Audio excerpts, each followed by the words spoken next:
4-5 నెలల్లో తెలంగాణ ఆగమైపోయిందని ఒకవైపు ప్రజలు ఆందోళన చెందుతున్నారు. మరి పెద్దపల్లి పార్లమెంట్ పరిధిలో సమీకరణాలు ఎట్లా ఉన్నాయి? పెద్దపల్లి బీఆర్ఎస్ ఎంపీ అభ్యర్థి కుప్పల ఈశ్వర్ మనతో ఉన్నారు. నమస్తే సార్.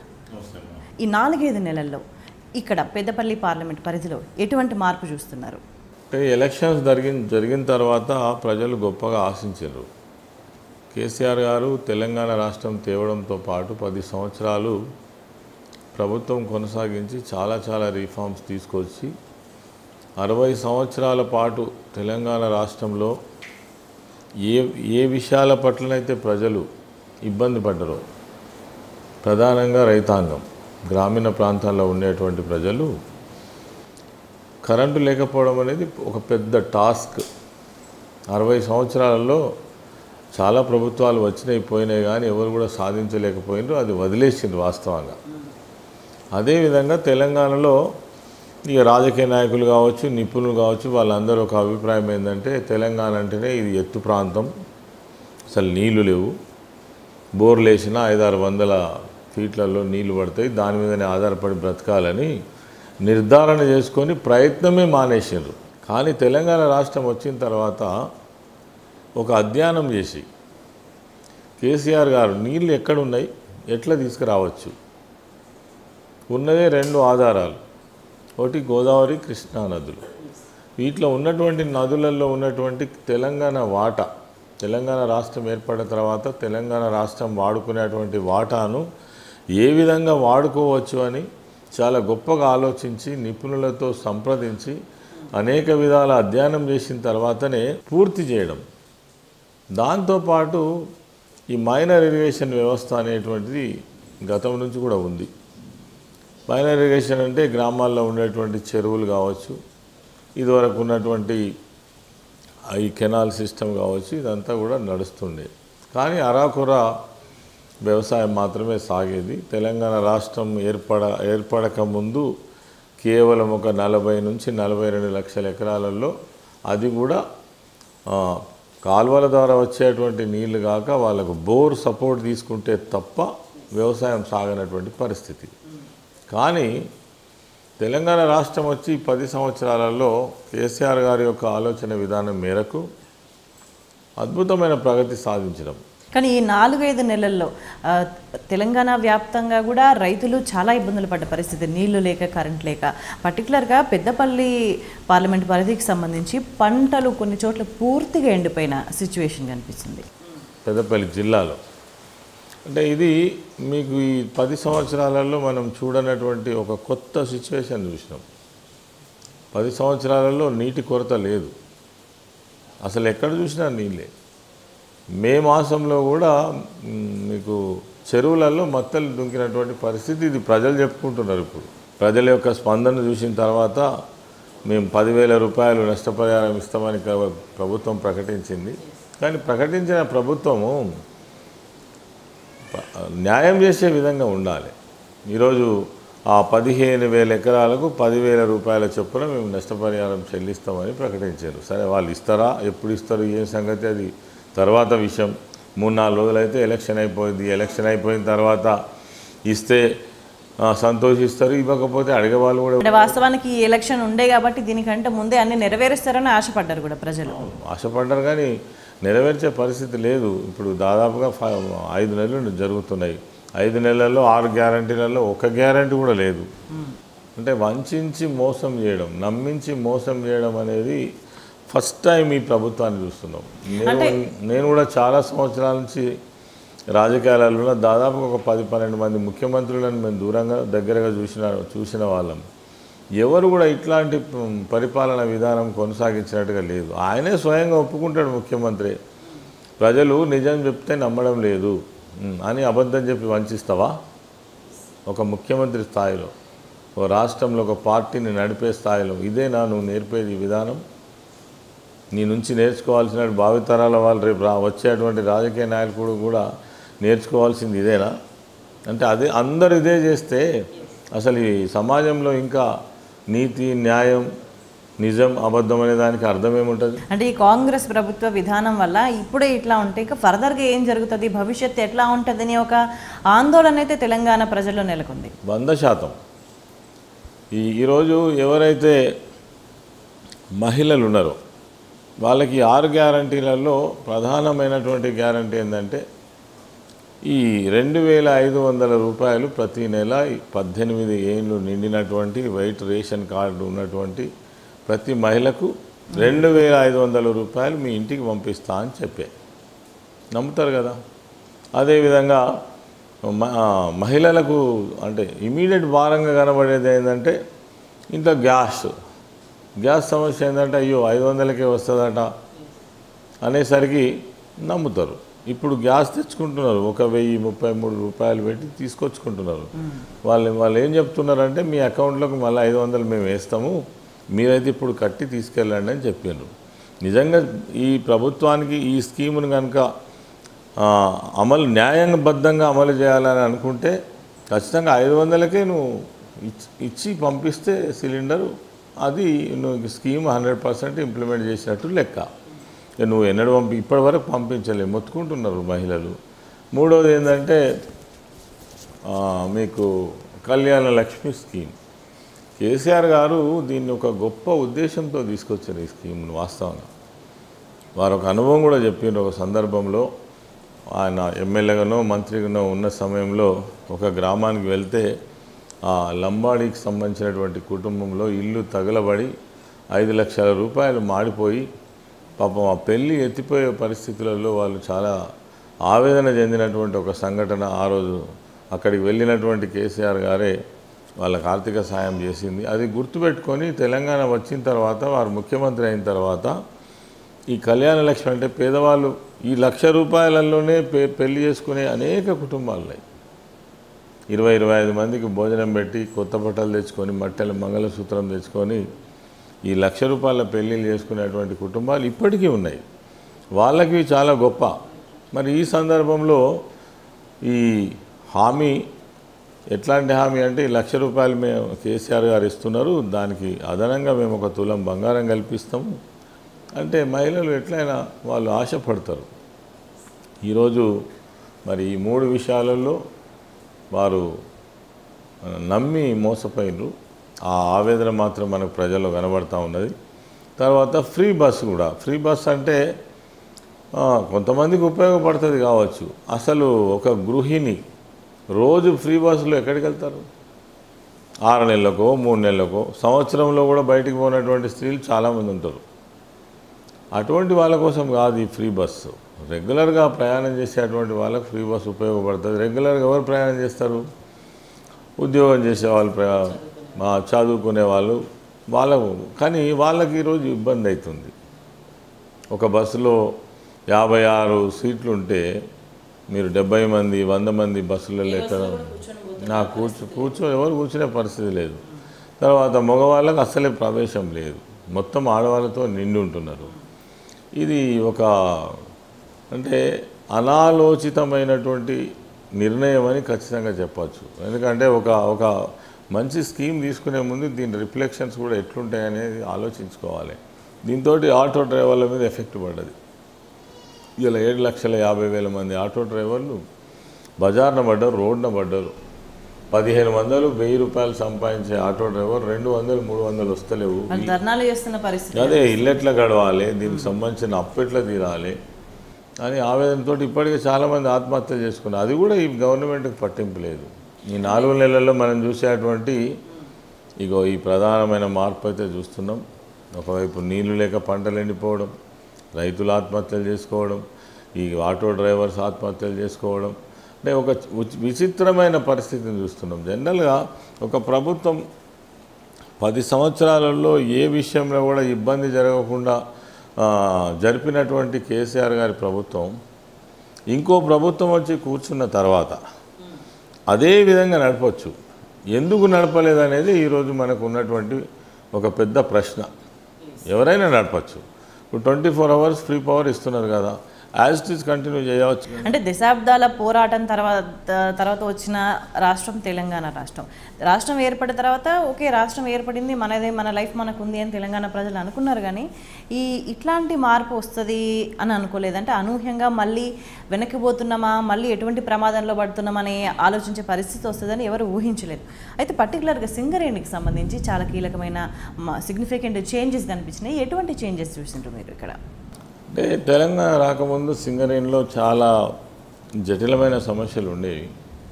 ఆనాడు ఉన్నటువంటి ప్రభుత్వాలు కానీ, తర్వాత జాతీయ కార్మిక సంఘాలు కానీ వాటి మీద ఫోకస్ పెట్టి మరి వాటిని పరిష్కారం చేయాలనే ఆలోచన చేస్తే చేయవచ్చు, కానీ వాటిని సాధించలేకపోయిన మాట మాత్రం వాస్తవం. ఇంకొక విషయం ఏంటంటే ఆ రోజు రాష్ట్ర ప్రభుత్వం ఈ సింగరేణి మీద పెద్దగా ఇంట్రెస్ట్ చూపించేది కాదు. అదొక కార్పొరేషన్, దానికో యాజమాన్యం, వాళ్ళ సొంత నిర్ణయాలు అవన్నీ ఉండేవి. అయినప్పటికీ నేను సింగరేణి కార్మికునిగా నాకు అనుభవం ఉన్నది కాబట్టి చెప్తున్నా, ఒక్క చిన్న సమస్య పరిష్కారం కావాలంటే మేనేజ్మెంట్ కానీ ఆనాడున్న ప్రభుత్వం కానీ ఎన్నడూ కూడా స్పందించినటువంటి దాఖలాలు లేవు. చాలామంది కార్మికులు చనిపోయిన సందర్భాలు ఉన్నాయి. మరి ఆ సమయంలో కూడా మీకు ఉదాహరణ చెప్తాను నేను. అప్పటికే తెలంగాణ ఉద్యమం స్టార్ట్ అయింది. 7 LEP అని ఒక మైన్ ఉంటుంది. ఆ మైన్లో ఈ సీమ్స్ ఉంటాయన్నమాట. మైన్లో కింద మీద మనకు కదా ఫ్లోర్స్ ఎట్లా ఉంటాయో అట్లనే కోల్ తీసే సిస్టమ్ కూడా ఉంటుంది. ఒక ఫ్లోర్లో మొత్తం నీళ్లు నిండి ఉంటాయి. ఎప్పుడన్నా వీక్ అయినప్పుడు ఆ నీళ్లు కింది ఫ్లోర్లోకి వస్తే అదంతా కూడా నీటిమయమైపోయే అవకాశం ఉంటుంది. అట్లనే 7 LEPలో 17 మంది కార్మికులు నీట మునిగి చనిపోయినారు. ఆ రోజు కేసీఆర్ గారు వచ్చి వాళ్ళకు మద్దతు చెప్పి ఈ కార్మిక కుటుంబాలకు న్యాయం జరగాలని మేము చేస్తున్న పోరాటానికి కేసీఆర్ గారు కూడా వచ్చి స్వయంగా చూసి వెళ్ళిన తర్వాత ఆ రోజు మా మీద కేసులు అయినాయి. మేము జైల్లో కూడా పోవడం జరిగింది, నాతో పాటు చాలామంది. కానీ ఆ రోజు మేము హక్కును మాత్రం సాధించినాం. ఆ 1 లక్ష రూపాయల నుంచి మేము దాదాపుగా 25 లక్షల రూపాయలు ఇచ్చేటువంటి పరిస్థితికి మరి కార్మిక ఆ రోజు యాజమాన్యం కావచ్చు, ప్రభుత్వం కావచ్చు అంగీకరించడం ద్వారా తిరిగి 2-3 సంవత్సరాల క్రితం జరిగిన సత్యనారాయణకు కూడా అదే వర్తించే పరిస్థితి వచ్చింది. అంటే ఒక చిన్న సమస్య పరిష్కారం కావాలన్నా సమ్మెలు చేయకుండా, ఇబ్బంది పడకుండా, ఏదో రకమైన ఆందోళన చేయకుండా జరిగేటివి కావు. కానీ తెలంగాణ వచ్చినాక కేసీఆర్ గారు సీఎం అయిన తర్వాత మరొక తేడా చూసారు. చాలా కంపెనీలు ఉంటాయి, చాలా కంపెనీలలో కార్మికులు ఉంటారు. కానీ సింగరేణి కంపెనీలో పనిచేసే కార్మికులకు ఇంకో కంపెనీలో పనిచేసే కార్మికులకు కొట్టొచ్చినట్టుగా తేడా కనబడుతుంది. ఎందుకంటే ఇది చాలా కష్టంతో కూడినటువంటి పని చేస్తుంటారు.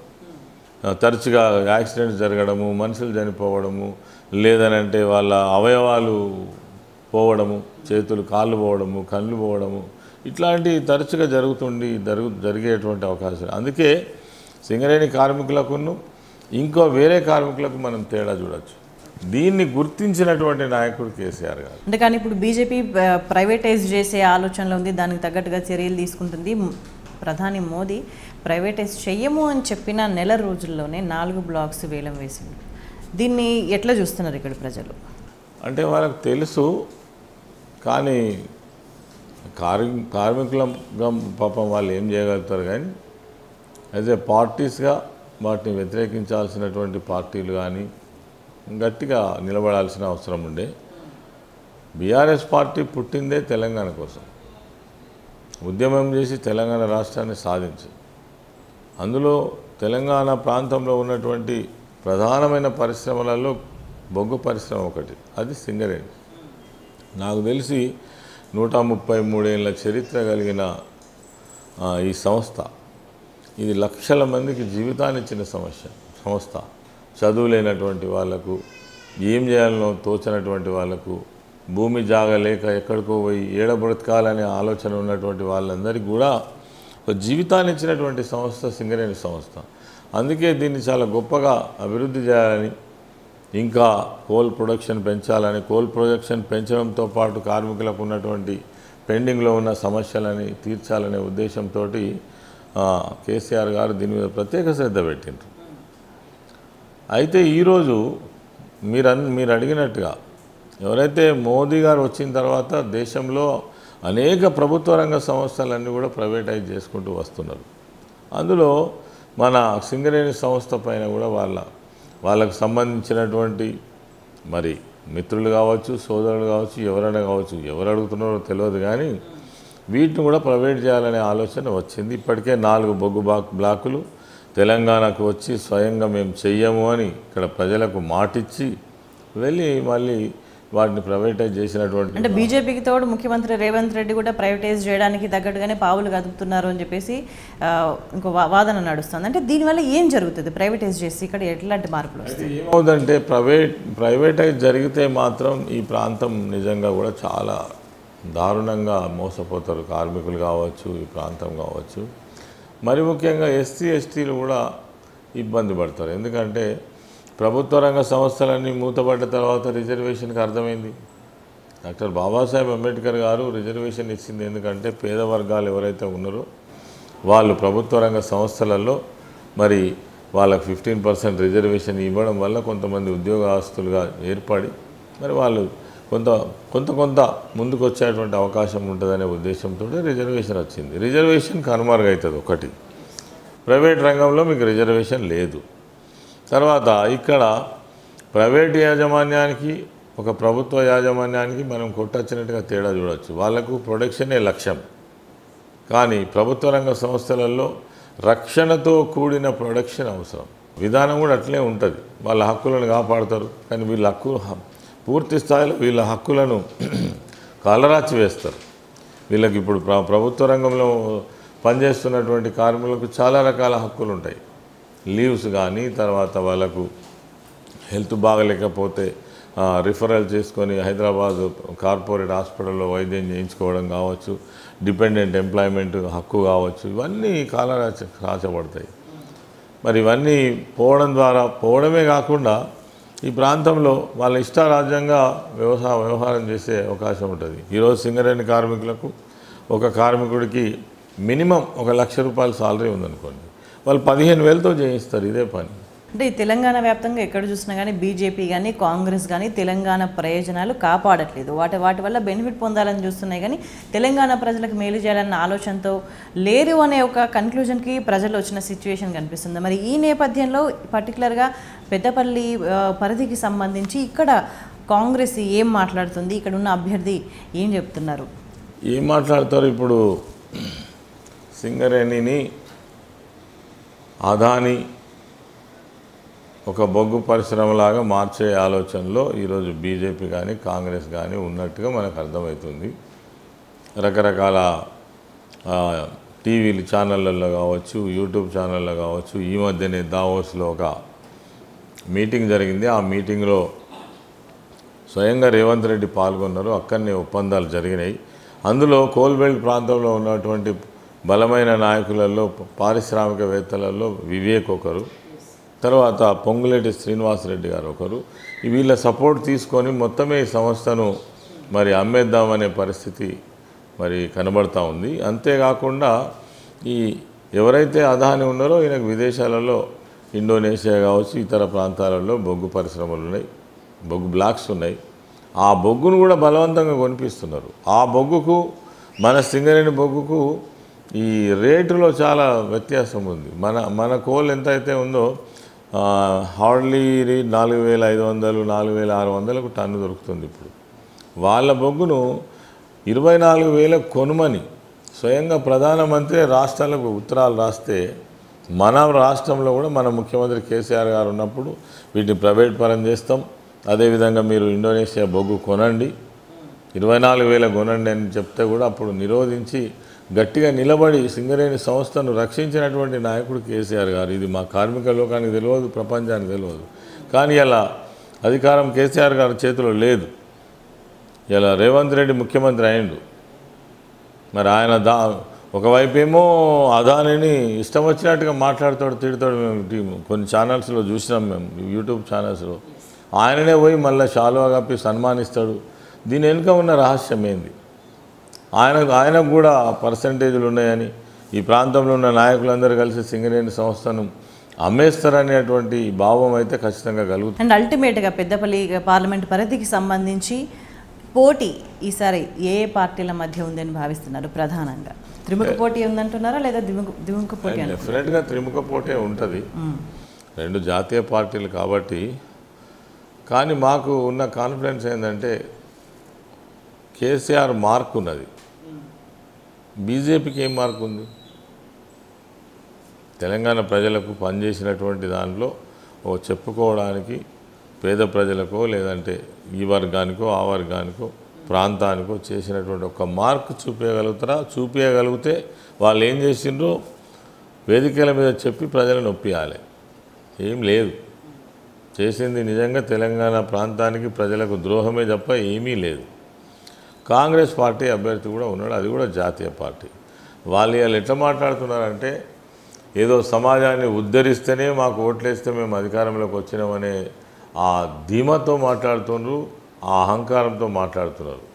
నిజంగా వాళ్ళు ఏం చేసినారు? 10 సంవత్సరాలు తెలంగాణ రాకముందు వాళ్ళే కదా అధికారంలో ఉన్నది. వాళ్ళు ఉన్ననాడు ఈ తెలంగాణ ప్రాంతం ఎంత దారుణంగా దయనీయంగా ఉండేనో 20 సంవత్సరాల కింద ఉన్నటువంటి ప్రజలు ఎవరైతే వాళ్ళకి తెలుసు. ఇలా అధికారంలోకి వచ్చిండ్రు మాయమాటలు చెప్పి, మేమేదో బాగా గొప్ప పని చేస్తే మాకు ఓట్లు ఇచ్చిండ్రని వాళ్ళు అనుకుంటున్నారు. కానీ ఇలా ప్రజలలో కేసీఆర్ గారి మార్క్ ఉంది. కరెంటుని అడిగితే ఇది కేసీఆర్ కరెంట్ అంటారు, మా గొల్ల కుర్మ సోదరులను కేసీఆర్ గొర్రెలు అంటారు, మా మత్స్యకారులను అడిగితే మా కేసీఆర్ చేపలు అంటారు, నీళ్ళని అడిగితే మా కేసీఆర్ నీళ్ళు అంటారు. కేసీఆర్ నీళ్ళు భయమైపోయినాయి అంటున్నారు. ఇప్పుడు ప్రతి విషయంలో కూడా ప్రతి స్కీమ్ మీద కేసీఆర్ కిట్ అంటారు, కళ్యాణ లక్ష్మి అంటే కేసీఆర్ కళ్యాణ లక్ష్మి అంటారు. అంటే ఇట్లా కేసీఆర్ మార్క్ ఉంది, దాన్ని ఎవరు చెరిపేయలేరు. కాళేశ్వరం ప్రాజెక్ట్ అంటే కేసీఆర్ ప్రాజెక్ట్ అంటారు. ఇది ఒక మార్క్ ఉంది, మేము చేసిన పనులు ప్రజల్లో రిజిస్టర్ అయి ఉన్నాయి కాబట్టి మాకు ఆ ధైర్యం ఉన్నది. ఎందుకంటే వీళ్ళు వచ్చినటువంటి ప్రభుత్వం మాకంటే గొప్పగా చేస్తే మేము సైలెంట్ ఉండేవాళ్ళం. కానీ ఉన్నటువంటి స్కీములను బంద్ చేయడంతో పాటు ఈ రాష్ట్రాన్ని అస్తవ్యస్తమైన పరిపాలన కొనసాగించుకుంటూ మరి ఈ సెటప్నంతా చెడగొడుతుంటే మేము చూస్తూ ఊరుకోలేము. అందుకే కేసీఆర్ గారి బస్ యాత్ర ద్వారా ప్రజలను చైతన్యవంతం చేయడం కోసం మేము వారు ముందుకు వచ్చిండ్రు. కాబట్టి కేసీఆర్ మార్క్ ఉంది. కాంగ్రెస్ పార్టీకి ఏముంది? 6 గ్యారంటీలలో ఏం చేసిండ్రు? ప్రజలు నమ్ముకునే విధంగా మీరు ప్రవర్తించారు, ప్రజలను నమ్మక ద్రోహం చేసారు అనేటువంటిది రిజిస్టర్ అయి ఉంది. ఇంకా మీకు మాకు బీజేపీ పార్టీకి కాంగ్రెస్ పార్టీకి బీఆర్ఎస్ పార్టీకి ఉన్న తేడా అది. రైట్, థ్యాంక్ యూ ఈశ్వర్ గారు మీ సమయాన్ని మాకు కేటాయించినందుకు. గతంలో ముఖ్యమంత్రిగా ఉన్న కేసీఆర్ తెలంగాణకు చేసిన పనులు అభివృద్ధి ఈసారి తమను గెలిపిస్తాయని ధీమా వ్యక్తం చేస్తున్నారు Koppula Eshwar. That's all for now. Stay tuned.